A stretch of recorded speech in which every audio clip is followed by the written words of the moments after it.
CTV News at 5 with Hudson Mack. Good evening. Thank you for being here. The Northern Gateway Pipeline is a go. After months of hearings and protests, a federal review panel today approved the plan that would pipe bitumen from the Alberta oil sands to a tanker port on BC's north coast. There is a catch, though, 209 of them. That's how many conditions must first be met.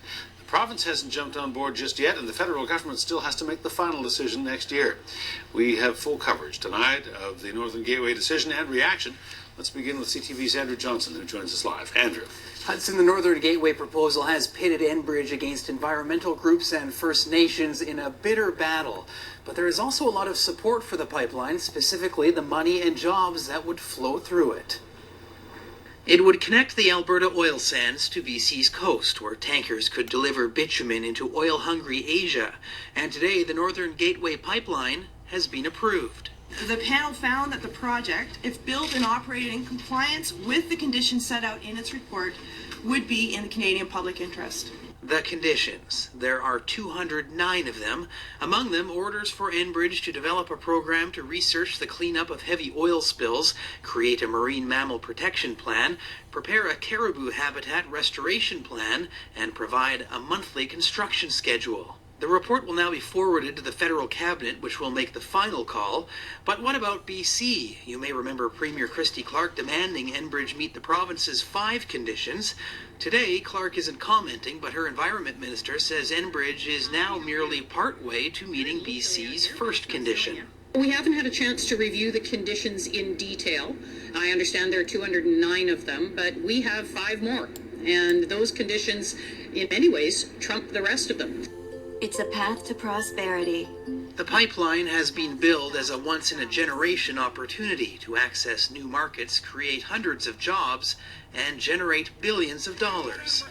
But what are you willing to do to stop them? Are you willing to lay down in front of the bulldozers? there have been dozens of protests, major opposition from First Nations along the route, and environmental groups who today say they are disappointed but not surprised. Our review process, our environmental review process here in Canada, here in BC, is flawed. If they'd actually listened to the thousands of people who wrote in, the several hundred people who made oral presentations, the overwhelming majority in both cases was against this project. Green Party MLA Andrew Weaver says he is adding a sixth condition for BC's pipeline approval. He says bitumen should be refined in Alberta, which would make transporting it far less dangerous. It is not a normal crude oil. It is a heavy crude, and as Kalamazoo has shown, when it comes in contact with suspended matter in water, in turbulent waters, it can sink. Federal Green leader Elizabeth May says the Northern Gateway project doesn't even make sense economically. I think this is a bad project for our economy and bad for our environment. The Harper government says it will thoroughly review the report, consult with Aboriginal groups, then make its decision. Hudson, the Northern Gateway project is now one step closer to reality, but it is by no means a sure thing. There has been a lot of talk of social license today. The pipeline is simply too unpopular, people say, to ever be built. First Nations and other groups could also launch legal action that could tie the project up in the courts for years. The federal cabinet, meantime, has 180 days, or about 6 months, to make its decision based on the review panel report released today. All right, Andrew Johnson reporting. Andrew, thank you. You're welcome. Well, we saw her briefly in Andrew's report. Joining us now live to talk about this more is Federal Green Party leader Elizabeth May, the MP for Saanich Gulf Islands, in our studio. Ms. May, thanks for being here. You say it doesn't make economic sense. We would assume that your party would oppose it on environmental grounds, but what's wrong with the economics of it? Well, the economics of it just simply don't add up. And a number of independent British Columbia economists, particularly Robin Allen, have looked at this and said, you know, why would we assume that it's in our interest as a country to ship an unprocessed product to other countries for the jobs there? And as Andrew Weaver was just pointing out, there are additional environmental risks in the fact that you can't ship bitumen. It doesn't flow. So you've got to double the risk by shipping in diluent, which Enbridge proposes to buy from the Middle East. So some of the tankers coming up our coastline in their proposal would be bringing in toxic diluent to go in the pipeline going in one direction, heading to Alberta. Then you mix it with the bitumen and put it in a different pipeline to different tankers to take it away at Kitimat.